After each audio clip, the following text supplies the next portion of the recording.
ಕಳೆದ ಸೋಮವಾರ ಬೆಂಗಳೂರು ನಗರದ ಕೋಣನಕುಂಟೆ ಬಳಿ ಇರುವ ಆರ್ಟ್ ಕನ್ವೆನ್ಷನ್ ಸೆಂಟರ್ನಲ್ಲಿ ಸ್ವಾಮೀಜಿಗಳ ಪರಿಷತ್ ಎಂದು ಕರೆಯಬಹುದಾದ ಭಾರತೀಯ ಸಂತ ಮಹಾಪರಿಷತ್ ಉದ್ಘಾಟನಾ ಸಮಾರಂಭ ನಡೆಯಿತು. ಆದಿಚುಂಚನಗಿರಿ ಮಠದ ಡಾಕ್ಟರ್ ನಿರ್ಮಲಾನಂದನಾಥ ಸ್ವಾಮೀಜಿ ಬಿಎಸ್ಎಂಎಫ್ಪಿಯ ಉದ್ಘಾಟನೆ ನೆರವೇರಿಸಿದರು. ಈ ಸಮಾರಂಭದಲ್ಲಿ ಮೇಲ್ಜಾತಿಯಿಂದ ಹಿಡಿದು ಕೆಳಜಾತಿಯವರೆಗಿನ ಹಲವು ಮಠಗಳ ಸ್ವಾಮೀಜಿಗಳು ಭಾಗಿಯಾಗಿದ್ದರು.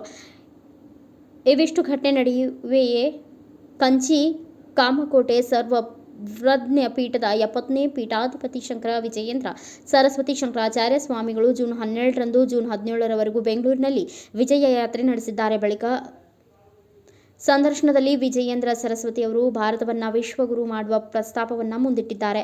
ಇವಿಷ್ಟು ಬೆಳವಣಿಗೆಗಳು ಸ್ವಾಮೀಜಿಗಳು ಸಂಸ್ಕೃತಿ ಧರ್ಮ ಉಳಿಸಬೇಕು ಎಂಬ ನೆಪದಲ್ಲಿ ನಡೆಸುವ ಒಂದು ಕಾರ್ಯಕ್ರಮದಂತೆ ಕಂಡರೂ ಇದರ ಆಳ ಅಗಲ ಅಳೆಯಲಾಗದು. ತರ್ಕಕ್ಕೆ ನಿಲುಕದ್ದು ನೋಡುಗರಿಗೆ ಓದುಗರಿಗೆ ಇದೊಂದು ಧಾರ್ಮಿಕ ಕಾರ್ಯಕ್ರಮವೇ ಸರಿಯಾದರೆ ಕಣ್ಣೋಟ ಮುಂದೆ ಏನಾಗಬಹುದು ಎಂಬ ಚಿಂತೆಗಳನ್ನು ನಾವು ಗಮನಿಸಲಾರದಾಗಿದೆ. ಈ ಎಲ್ಲ ಬೆಳವಣಿಗೆಯ ನಡುವೆ ನಮ್ಮ ನೆನಪು ಜಾರುವುದು ಬಾಬ್ರಿ ಮಸೀದಿ ಧ್ವಂಸ ಪ್ರಕರಣದತ್ತ. ಅದಕ್ಕೂ ಮುನ್ನ ಸ್ವಾಮೀಜಿಗಳು ಸೇರಿ ನಡೆಸಿದ ಸಭೆ ಸಮಾರಂಭಗಳತ್ತ, ಹಲವು ನಿಗೂಢ ಸಭೆಗಳತ್ತ. ಬಾಬ್ರಿ ಮಸೀದಿ ಧ್ವಂಸಕ್ಕೂ ಮುನ್ನವೇ ಸ್ವಾಮೀಜಿಗಳು ಸಂಘ ಪರಿವಾರದ ಸಂಘಟನೆಗಳ ಮುಖಂಡರುಗಳು ಸಂಸ್ಕೃತಿ ಧರ್ಮ ರಕ್ಷಣೆ ಹೆಸರಲ್ಲಿ ಅಲ್ಲಲ್ಲಿ ಸಭೆಗಳನ್ನು ನಡೆಸಿದ್ರು. ಕೊನೆಗೆ ಈ ಸಭೆಯ ಪರಿಣಾಮವು ಮಸೀದಿ ಧ್ವಂಸದ ಹಂತಕ್ಕೆ ಬಂದು ನಿಂತಿತ್ತು. ಬಾಬ್ರಿ ಮಸೀದಿ ಧ್ವಂಸ ಮತ್ತು ಸ್ವಾಮೀಜಿಗಳು